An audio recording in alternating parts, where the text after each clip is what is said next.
How did the four Sunni schools emerge? The four Sunni schools are truly a significant part of Muslim thought today. First, let's talk about what these schools are. I will explain chronologically. The death of Abu Hanifa is 150 Hijri. Then there was Imam Malik in the Hijri 170s.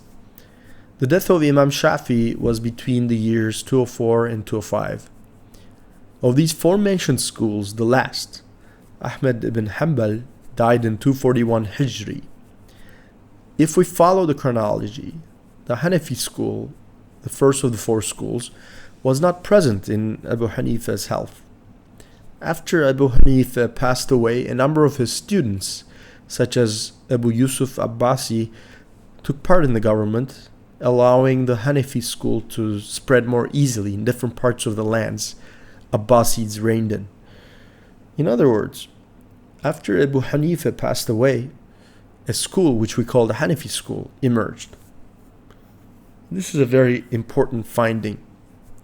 Then there is Imam Malik, who had contact with Abu Hanifa. Subsequently, Imam Shafi Hijri 205. So now we're into the 3rd century.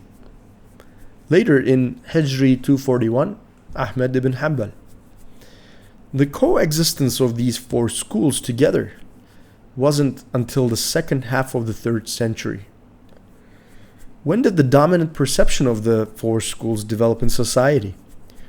The Abbasid government saw the most serious threat from the Fatimids, who emerged in Egypt.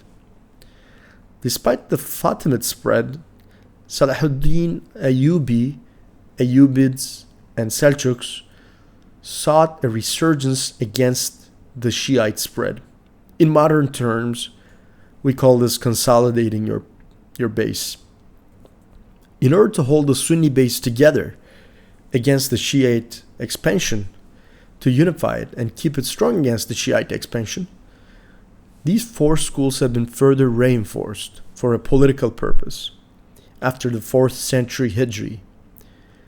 With the contribution of the Ayyubids and the Seljuks, the Abbasids had introduced to society the concept of the four accepted Sunni schools. Therefore, let us make this determination.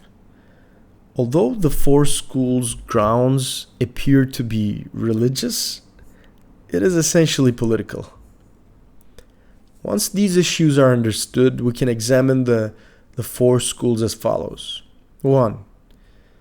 You cannot speak of any denomination being a right one or a wrong one. Why? Because every school has its rights and wrongs. When you say the right denominations, we will also have to talk about wrong denominations in return. 2.